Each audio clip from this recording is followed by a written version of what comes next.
আমাদের সঙ্গে যুক্ত আছেন বাংলাদেশের সাবেক অধিনায়ক মোহাম্মদ আশরাফুল। আশরাফুল ভাই, অদম্য কাপ শেষ হয়ে গেছে, সব মিলিয়ে ছোট্ট এই টুর্নামেন্টটা কেমন দেখেছেন? আর তারপরে তো ঘরের মাঠে পাকিস্তান সিরিজও রয়েছে এবং আন্তর্জাতিক ক্রিকেটের একটা লম্বা বিরতি। সবকিছু ভুলে, আসলে আক্ষেপ ভুলে ওয়ানডে বিশ্বকাপের মিশন নিয়ে নতুন করে কি শুরু করবেন ক্রিকেটাররা? অবশ্যই আমি মনে করি যে আসলে ওয়ার্ল্ড কাপ খেলতে পারেনি সেটার একটা কষ্ট তো সবারই আছে।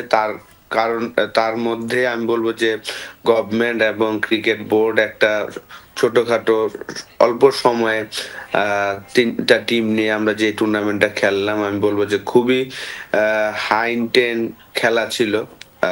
চমৎকার দর্শকও এসেছেন প্রত্যেক দিনই। আমি বলবো যে 10 থেকে 15 হাজার দর্শক মাঠে ছিল, খেলা দেখেছেন। আমাদের ফিউচারে যারা আর কি বাংলাদেশকে লিড করবেন এরকম প্লেয়ার এবং কারেন্ট ন্যাশনাল টিমের প্লেয়ার সবাই মিলে তিনটা টিম তৈরি করেছেন। আমি বলবো যে খুবই ভালো একটা টুর্নামেন্ট হয়েছে। ন্যাশনাল ইলেকশনের পরে হয়তোবা আমাদের বিসিএল শুরু হবে 4টা টিম নিয়ে। ওয়ানডে ক্রিকেট, যেহেতু পাকিস্তান আসছেন 3টা ওয়ানডে খেলতে, আমাদের ওয়ার্ল্ড কাপ আর কি পাকিস্তান থেকে শুরু হবে আমাদের ইন্টারন্যাশনাল ম্যাচ।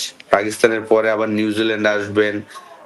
আমরা 4টা ট্যুর অ্যাওয়ে আছে, অস্ট্রেলিয়া, সাউথ আফ্রিকা, জিম্বাবুয়ে, আয়ারল্যান্ডের সাথেও হতে পারে। তো সবকিছু মিলে আমাদের ব্যস্ত সময়ই কাটবে। বিসিএল এর 4টা ম্যাচ হওয়ার পরে পাকিস্তান চলে আসবেন। আমাদের অবশ্যই এখন থেকে লক্ষ্য করা উচিত 2027 ওয়ার্ল্ড কাপে যেন আমরা ট্রফি জিততে পারি, সেই চিন্তা করি আমাদের দলটা যেন তৈরি করতে পারি।